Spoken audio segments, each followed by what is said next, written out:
เลยสวัสดีล่ะอ่าเนี่ยทางไงทางแถวนี้ก่อนนี่แหละยันระเบิดแตกระเบิดควันเอาเดี๋ยวจังไม่ได้จังฝังไม่ก็ได้หรอกตำเข่าได้กินนี่นะตำเข่าเลย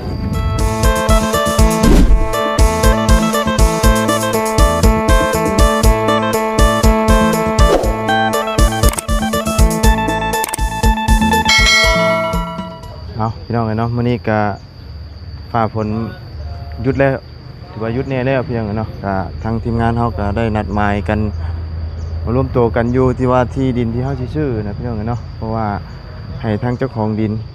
เพิ่นมาก่อนเนาะว่าสิได้ซื้อมื้อใดเนาะเพราะว่ามื้ออื่นก็อาจบ่แน่เนาะมื้อนี้ก็ถ้าว่าซื้อมันก็ยังบ่ทันได้มื้อนี้เพราะว่าเฮาต้องนัดคักแน่พี่น้องกันเนาะนัดในวงในบ้านเนาะแล้วก็ให้เพิ่นมาเบิ่งนี่แล้วก็มื้ออื่นเนาะถ้าว่าเป็นไปได้ก็อยากซื้อมื้ออื่นพี่น้องกันเนาะถ้าว่าเฮานัดได้เบิดทุกคนเนาะนัดทั้งในบ้านนัดทั้งเจ้าของดินสองกรรมสองฝ่ายเนาะเพื่อมาเบิ่งนำกันนั่นแหละพี่น้องกันเนาะถ้าว่าบ่ได้ก็เลื่อนไปอีกเนาะเอาก่อนอื่นก็กราบสบายดีและสวัสดีพี่น้องกันเบิดสุคนพี่น้องเนาะพบพ่อกันมื้อนี้นัดกันมาอยู่ที่ดินที่ดอนที่สิซื้อให้น้องไม้กับน้องทายเนาะถ้าซื้อแล้วเนาะเฮาสิได้ให้เพิ่นมา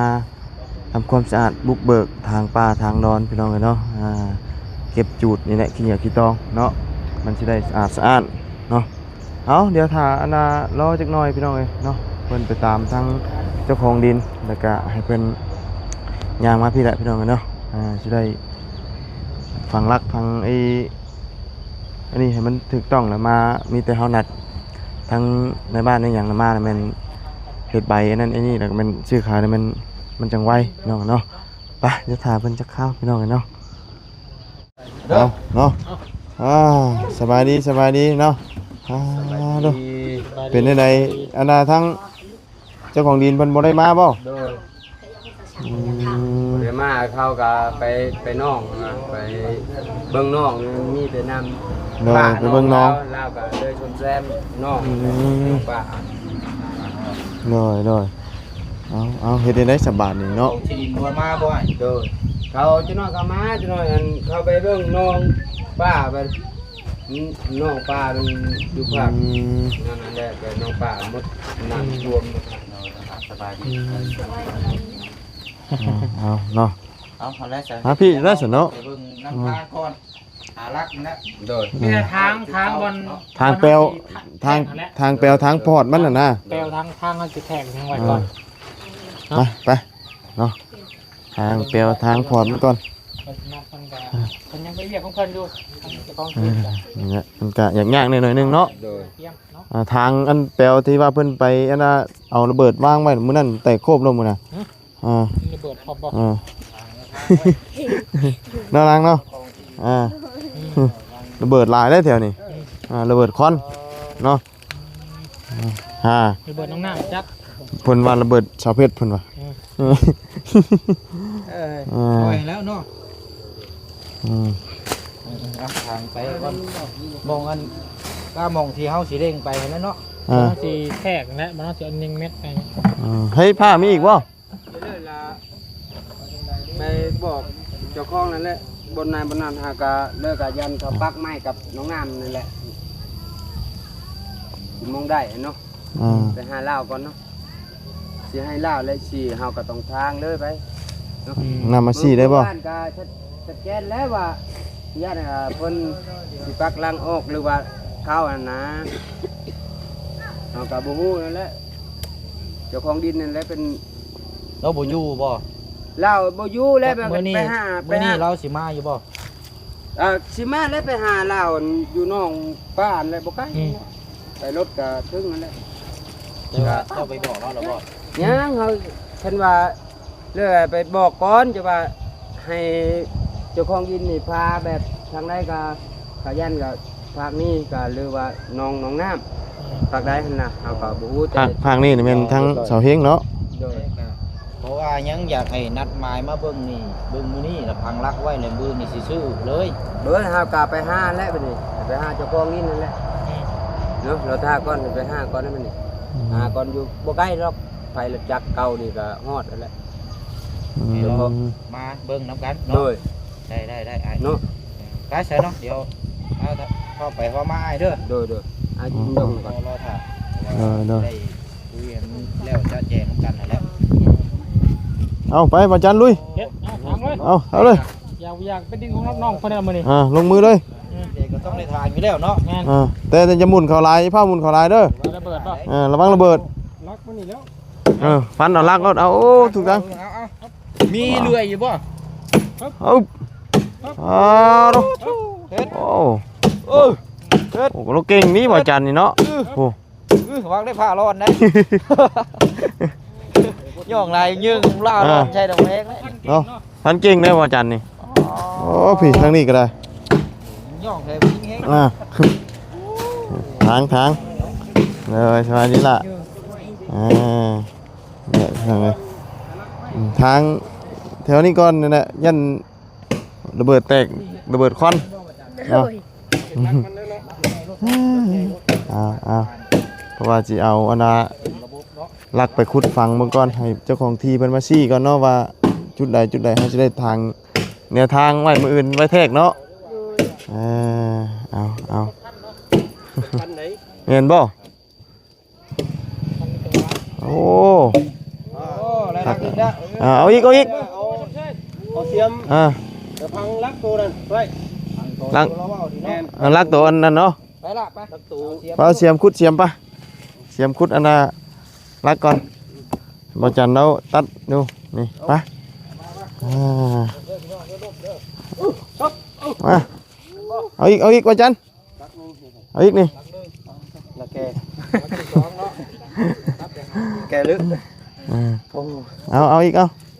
มองเริ่มเด้อ ฮะ มันต้องใช้ลักหลายอยู่ได้นี่ โลหลายอยู่ เอาตัวใหญ่ อ่า นี่ให้มันเป็นลักเป็นแรงเลย rồiนั่นแหละ เห็นบ่ ไปอยู่ไกลผ่าแล้วได้เลยรุดปุดนี่เพลงแล้ว ปล่อยแตงเอา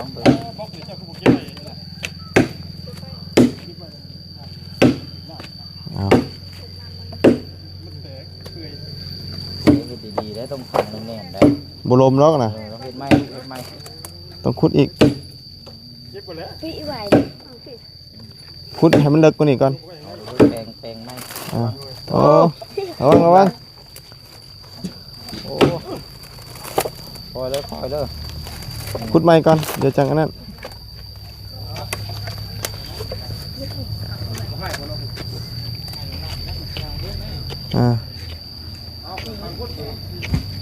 ให้กันนี่ได้จะฟังเรียนวะ บ่ได้ฟังอย่างอื่นเนาะ ให้อีลาเพิ่นคุกก่อน สามอันนา เนาะมัน สามอันนา ใส่รถเด้อรถ เจ้าของดินเพิ่นมาเนาะโอ้ต้องใช้รถอยู่แล้วอันดับแรกก็ต้องทางก่อน ลูกแปลงอีกก้อนมาตื่นอยู่ ผูก ผมแตกจากรถ ไอ้เหี้ยจะโดนใจ เฮ้ย เอาเดี๋ยวจัง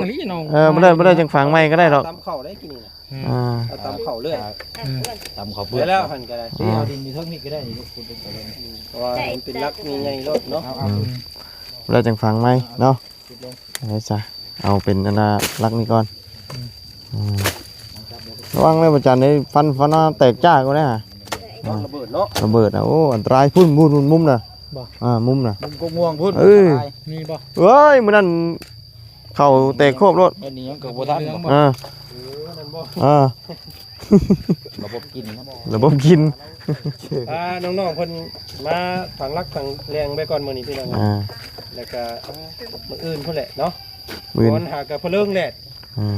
หากะบ้านหน่อยเดียว แดดแน่ เสียงฟ้าเสียงแดด พอแห้งแน่มื้อนี้ แต่ว่ายังบ่เน้นไปหรอกเอาแค่อันพอบรรเทากันเดี๋ยวจังขุดลงลึกกว่านี้เนาะบัดอันน่ะบุกเบิกแล้วเบิดพุ่นละ ไอ้เลย จะได้พื้นนี่ก็ยังเป็นคนเนาะบ่แม่นง่ายนี่เนาะ โอ้ เพื่อสิได้กะเกียงเพื่อเคลียร์สถานที่มัน ต้องได้ตัดอยู่แล้ว จังได๋เอาออกแล้วใหม่มัน เ นี่ได้ ทานไม่ออกเลยจังเอารถไถ ไถปั๊บกวดเลยเนาะ ปวดลง อืม โอ้งามได้นี่พี่น้องคนที่กระโดดนี่เบิดได้โคนเนาะ เอาคำได้ปั๊บแล้วมันงามตอนบ่ทันปั๊บนี่มันก็เบิ่งนั่นอยู่แล้ว ต้นมะม่วงก็เอาไว้มันเพื่อที่ใหญ่ซำนี้ก็บ่แม่นนั่นเด้ มันบ่ได้เกะกะดอกต้นม่วง มันเป็นยักษ์พอดีแดนพอดี ทางนี้ก็นี่น่ะ ต่างต้นโฮมต้นเงา ตัวใดพอนั่นก็เอาออก เนาะ ต่าง ได้ แต่ แล้วเนาะ โดย โอเคออกมาก่อนวันนี้ไปเฮาไปเลาะทางเบิ่งอีกจังหน่อยบ่ พี่ทางนี้รักตัวนี้อีกนี่ ไผลักทางนี้ยังบ่ทันฮู้นี่ต้องให้ที่ ได้ ให้ทางพอเราไปตามมาก่อน ขึ้นมาซักบุกันเนาะมันจะสิ แม่น ดูมุมเนาะ อ่า มึงเนื้อตัวนี้ แล้วพุ่นแล้วลักตัวนั้นได้น่ะตัวไม่ไผ แล้วเรายัดเห็นเราพังนะ ก็อันนี้เว่าง่ายฟังเอาตัวมุมมันก่อนเนาะ พังตัวมุมก่อน เพราะว่าตัวมุมนี่เขาฮู้เลยเนาะแต่ว่าตัวว่าอันนี้ยังบ่ทันฮู้ครับโอ้เรา เนาะ เราขยันน้ำผ้าไปจักเนาะเบานี่ เรามือคือมือเฮือนมาสร้างมือหน้าบ่อยู่ชื่อได้แล้ว อ่า ปุ๋ยนี่เบิดเป็น ไปบ้านทิมบ่ บ้านถิ่น โอ้ ลองอยู่ ฮะ มันสิเข้าคือข่อยพันอยู่บ่ เบิ่งหั่น ลองอยู่หั่นมัน เอา ได้จับเลยลูก จับ ได้ตัวนี้ แม่นบ่ มันขาดเด้อ จับมีดไม่ขึ้นเล่นกันเนาะ พันตัวนี้มันไม่ได้มันขาดอยู่หรอก ยังไง งู โอ้ยข่อยพันได้แน่นี่น่ะ มันต้องให้มันถึกอยู่ว่ามันได้ ข้าเงาะมือ โอ้ ต้องให้มันถึกเลยแต่พันถึกงอมันบ่ได้เด้ โอ้ย เข้าเนาะเข่าเนาะ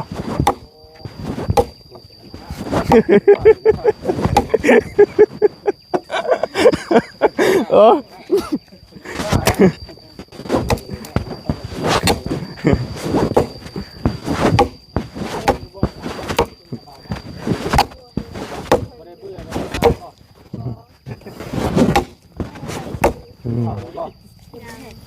ยังอยู่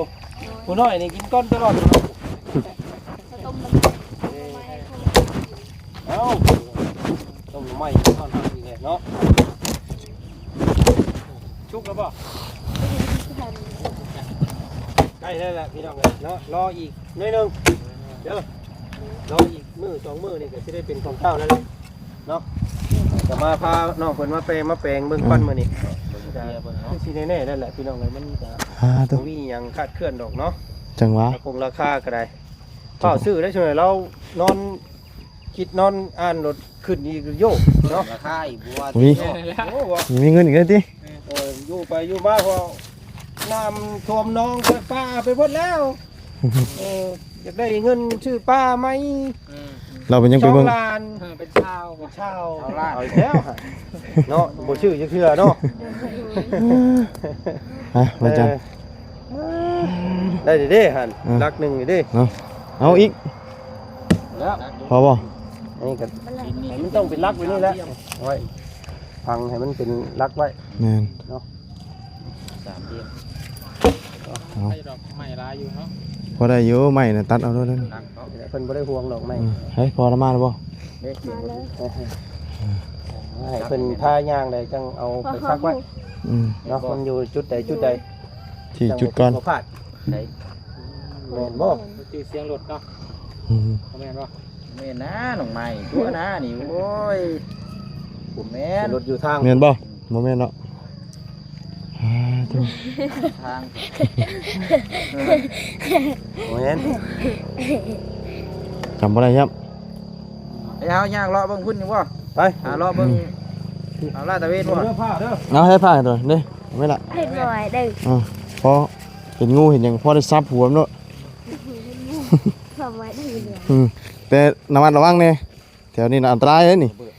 เขตอันตรายนี่อย่าเด้เขตอันตรายตัวนี้น่ะ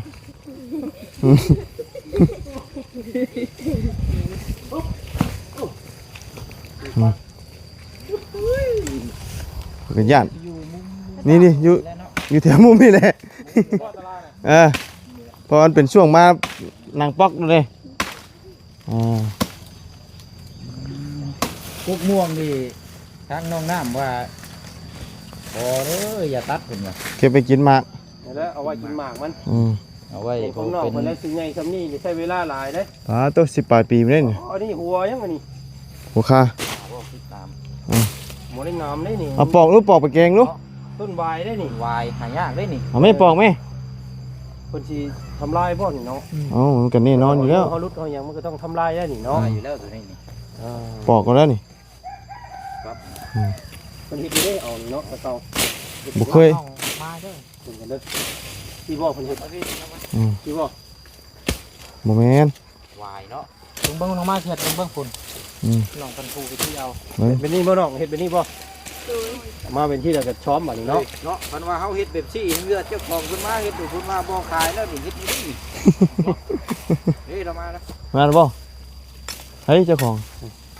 คุณจัก บอกยังมันกำลังมาแหละเฮาให้ท่านโทษแหละ กำลังมา แต่หาอยู่น้องก็บ่เห็นซ้ำ อืม กระตาย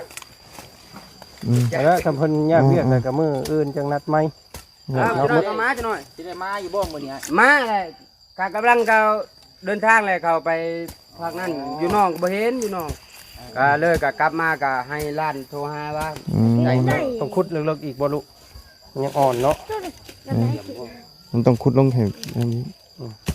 ไปเผาบัดนี้พี่น้องไปเผาโอ้ยจำแจวแคบ ขมล้อมๆดิ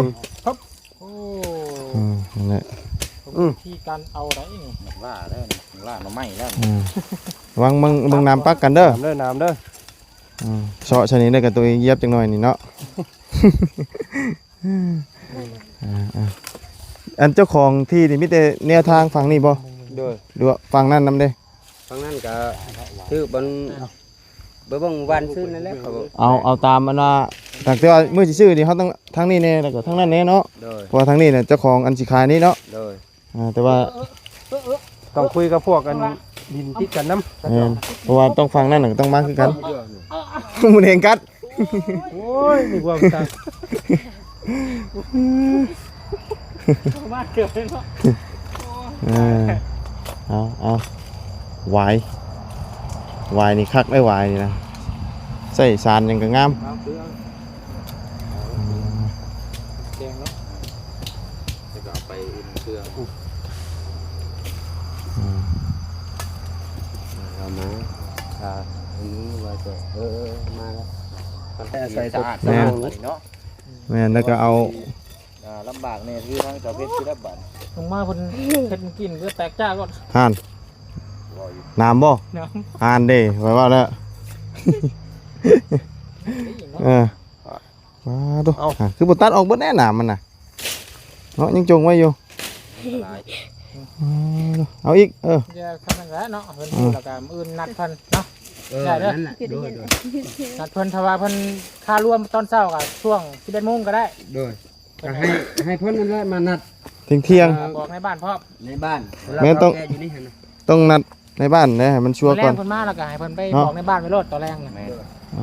เพิ่นก็มาอยู่นี่ทาง บอกใน โด บ้าย น ละ แล้วก็ ผู้แลแต่ว่า ใบสื่อขาย เติมอีกเนาะ บ้านเนี่ย โดย ใบสื่อ ผู้ ขาย แรกก็ มีแล้ว เพิ่มเติมอีกแต่ว่า เรื่องบ มึ อก ง เรา ได้ อี มึ ก งได้อันนะให้ละเอียดทีมงานมาละก็เบิ่งให้ไปแจ้งนำกันว่า อืม มึงได้ ต้องอันให้รถเพิ่นแหละพี่น้องให้มาไทยมาเลยเนาะเอาจักเขตจักแดนเลยจังเอารถมา เอาพัง หลังง่ายครึ่งพุ่นนะ เอารถมาไทย มั มัน น กัน อันตรายพวก มือทางก็จะตัดเล่นวัดจันทร์มันจะตัดยืมจากดิ่งลานตรงนั้น ตัดเลยต้นเนาะ โดย ตัวนี้ตัดตัวนี้เพิ่นว่าอยากเอาไว้ เอาไว้ไว้กินปลูกกับชิดเหล้าเช้าปีกับแบบเฮาก็ตัด เดี๋ยวสิใหญ่เนาะ โดยเพื่อสิใหญ่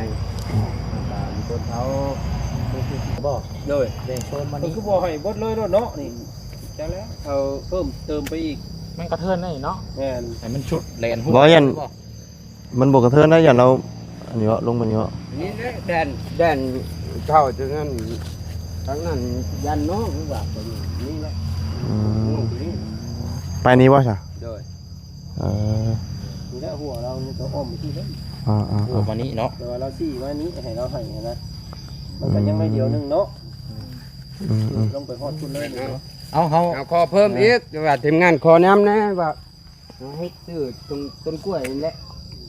สิได้หรือบ่ว่า นั่นแหละเพิ่นให้คำนี้ก็ถือว่ากว้างได้แหละเนาะ โดย ได้แหละนี่ก็ได้ มีแต่ว่าอันมื้อนี้นั่นเราบ่ได้มาบ่ มาแล้วก็โดนแล้วก็ไปย่างไปหากินไก่ ช่วง เติ แร บ งพุ่นแหละเบิ่งครั้งละ ช่างก็ช่วงแรงๆเนาะช่วง ช่วงแรกก็บอกเพิ่นไว้เท่านั้น นี่กำลังก็มาแล้วนี่ก็ป้าไปเขาโทรแล้วก็ว่าสิมาดอก ยุงก็บ่เห็น เอ้าบ่บุญตบหน้าน้องพายนะ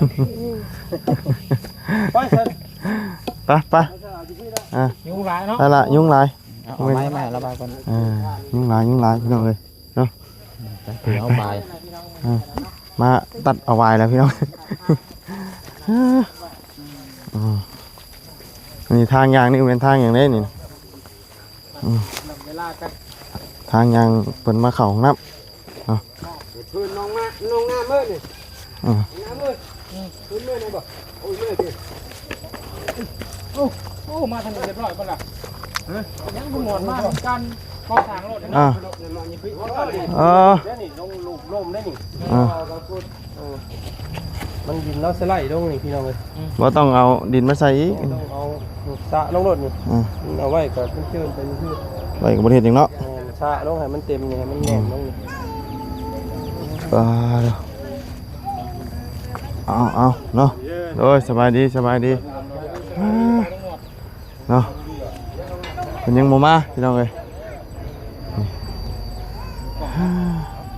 มีจะฟังไว้ตัวนี้ก่อนพี่น้องเอ้ยเนาะอื่นนัดหมายกันเท่านึงเนาะมื้อนี้เพิ่นไปเวียกไปงานพี่น้องเอ้ยเอาไปซะเนาะมีแต่ฟังเบิ่งน้ำกันอีกเท่านึงพี่น้องว่าเป็นยังไงกันนะเนาะ